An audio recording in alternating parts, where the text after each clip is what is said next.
The Interstellar Council maintained a vast archive of military threat protocols, pirate raids, plasma storms, even swarm-class invasions.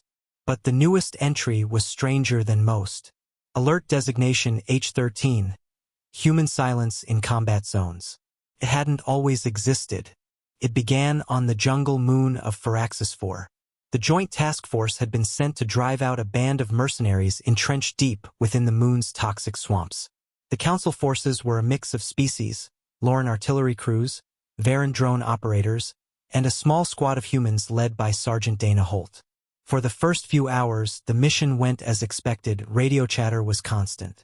The Laurens complained about the humidity, the Varens relayed drone footage, and the humans made jokes. Then, mid-operation, something changed. The human voices stopped. No warnings. No moving in reports. No sarcastic remarks. Just silence. Captain Relis, the Lauren commander, didn't notice at first.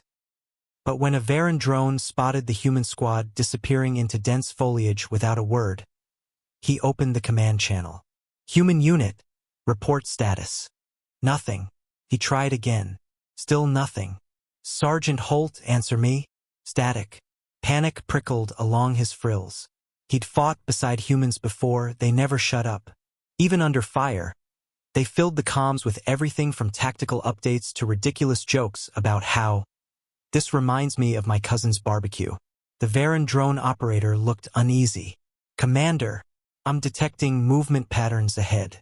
Multiple hostiles. And the humans are already among them." Without warning, the mercenary outpost's perimeter alarms blared across the jungle. Explosions lit the treeline, followed by the unmistakable sound of close-quarters gunfire. Drone feeds struggled to keep up. One moment the humans were nowhere in sight, the next they were inside the compound. Sergeant Holt's squad moved like predators, silent, coordinated, lethal. No radio calls, no visible signals, just sudden, devastating action.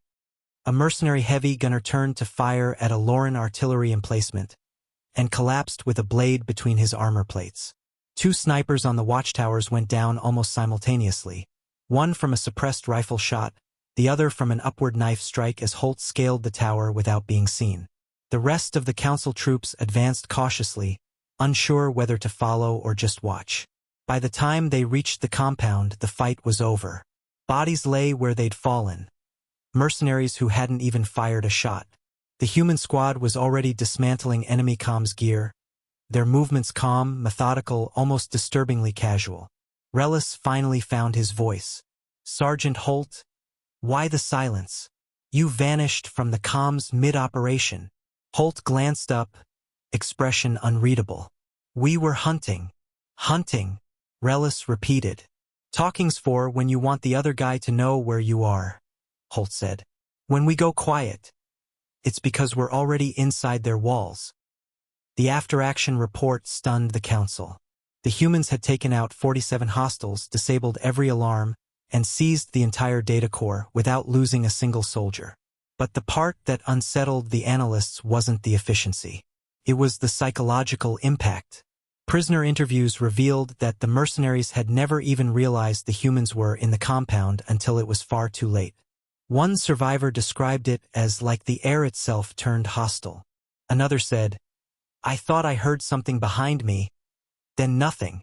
The council's military division debated the implications. Most species broadcast their presence in combat, even unintentionally, heavy footfalls, weapon fire, shouted commands. Humans, however, seemed to have a cultural instinct for shutting down everything. Comms, noise, even breathing patterns when stalking prey. It wasn't just stealth. It was predation. The result was the new protocol, Alert H13. The rule was simple. If human units go completely silent during combat, all nearby friendly forces are to halt, secure defensive positions, and avoid entering the humans' engagement zone until they resume communication.